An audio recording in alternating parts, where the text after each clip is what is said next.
least for the short term, for the Toronto Maple Leafs.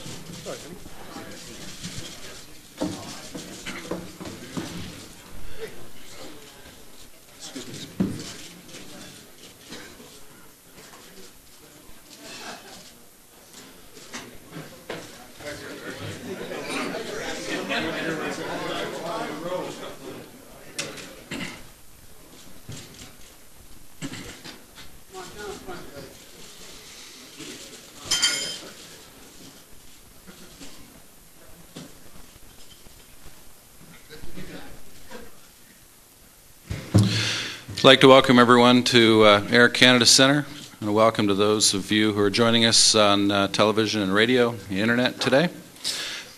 Joined up at the head table by Mr. Richard Peddie, President and CEO of Maple Leaf Sports and Entertainment, and Mr. Cliff Fletcher. The format for today will be opening statements from Richard and Cliff, and then we'll open the floor to questions. Given the size of the crowd today, we're using microphones, so your question will be taken when you get the nod and the microphone is in front of your face, so please respect the ground rules. We'll go about a half hour, I suspect. At 2 p.m. today, Paul Maurice will be in. At 4 p.m., John Ferguson will be in. At this time, I'll introduce Mr. Richard Peddie. Thank you, John. I'm here today to announce that we have informed John Ferguson this morning that his contract as Vice President and General Manager of the Toronto Maple Leafs will not be renewed when it expires at the end of the season. As a result, a decision is made to relieve him of his duties effective today. In his place, Cliff Fletcher will serve as the interim General Manager of the Toronto Maple Leafs. After full consideration of the Leafs situation, it has become clear that change and a new direction is needed. Regrettably, we did not win enough games and reach our goal of winning a Stanley Cup. Our team performance has fallen short of what has been expected. John is as fine a man as you will meet. We will always be grateful to him for his passion, commitment, and dedication. John is a man of the highest integrity who withstood often unfair public criticism with dignity and class. He represented the Leafs and the Toronto community in a first-class manner. We wish John well in what we expect will be a long and productive NHL career. Today we need to forge the start of a new beginning for Toronto Maple Leafs. And we begin with the man seated next to me, a man with Hall of Fame credentials who is highly regarded by Leaf fans and by hockey people around the globe. We've reached out to Cliff Fletcher and his 50-plus years of hockey management experience to serve as General Manager. What did I do? Of the Leafs on an interim basis. Cliff will have the autonomy and responsibility for all hockey matters with a focus on establishing a foundation from which the next general manager can build. We are pleased and confident that Cliff is the ideal person to lead us through this time of transition and to lay the groundwork upon which the next leader of the Leafs can build a Stanley Cup winner.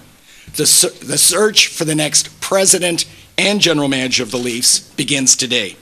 Sports attorney Gordon Kirk and I will form the search team that will ultimately recommend the next president and general manager to the board of directors.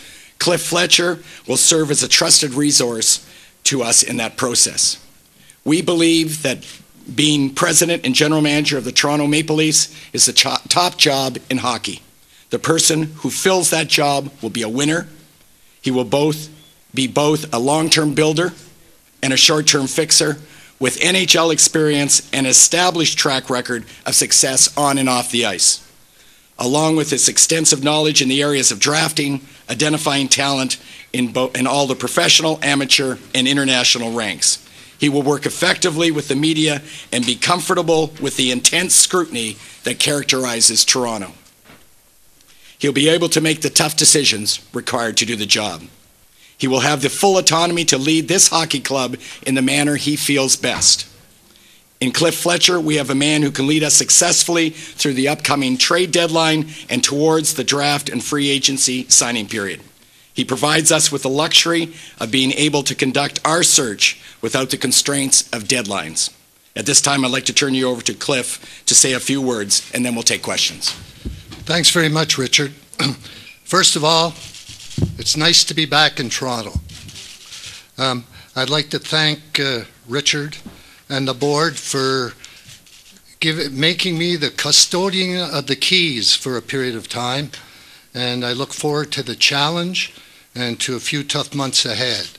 I know that here in Toronto, the expectations are high, and the key here is to initially start the process to move the club ahead to the next level so that it can compete with all the top teams in the league, which will eventually lead to playoff success. The first step as we start this afternoon will be to meet with all the people involved in the hockey department here, with the coaches, management people, and scouts. I'd like their input, and I'm looking forward to their input on how they see the internal operation of the hockey team here and how they see the club moving forward. Out of that, a plan will be developed on how we're going to pursue the next few weeks. There's 35 days to the trade deadline, and within 2 weeks we should be prepared to philosophically at least know what direction we have chosen to go in. I'm not going to make any comments as far as how I see the team right now, because I don't think it's fair.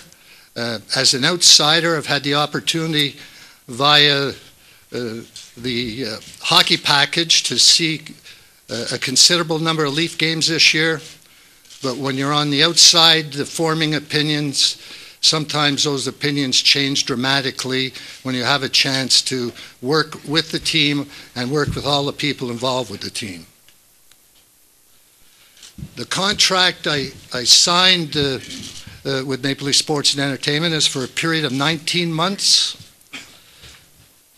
The first part of it being as the interim general manager, as Richard alluded to, and the balance being as a consultant. There's really no time frame as to when the contract or when my position will move from managing to consulting. I'm very happy with this arrangement. I have no interest whatsoever in putting my name in the hat to become the permanent long-term, hopefully, GM here.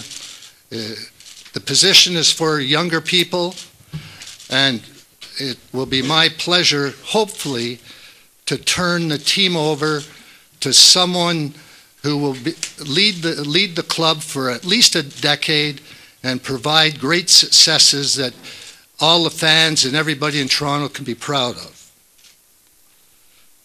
I would like to say that thanks again for coming today. It's great to be here, and I look forward to working with you all in the future.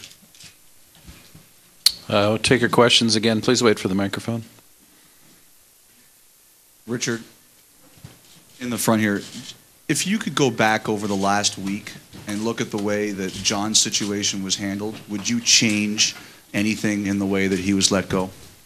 I wish it did not get the same publicity, but the truth of the matter is we're still a competitive team. We have been, lots of ups and downs. And during that time, I was in close conversation with John. He knew what I was thinking. He knew some of the dates that we were thinking of for review.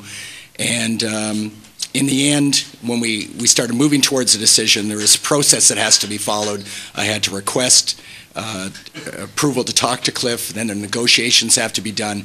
So it's just the nature of the business that's what we had to go through, but I kept John really appraised. Question for either Richard or Cliff. What is the job status of Paul Maurice right now? I'll say, and I'll turn it over to Cliff. Cliff's going to be the hockey guy, so he's going to answer all the hockey questions today. I've talked to Paul. You'll hear from him at 2 o'clock today. Right now he's our coach, but Cliff and or the new replacement will ultimately make that decision, and Paul understands that. Cliff, anything you want to add to that? Yes, Pierre. Paul Maurice is the coach of the Toronto Maple Leafs. He will be the coach for the balance of this year, as will the assistant coaches that work with him. Richard, considering your history in these dealings and considering Cliff's history in hockey, why don't you put Cliff on the search committee and remove yourself? As the CEO, I believe as part of my role is to pick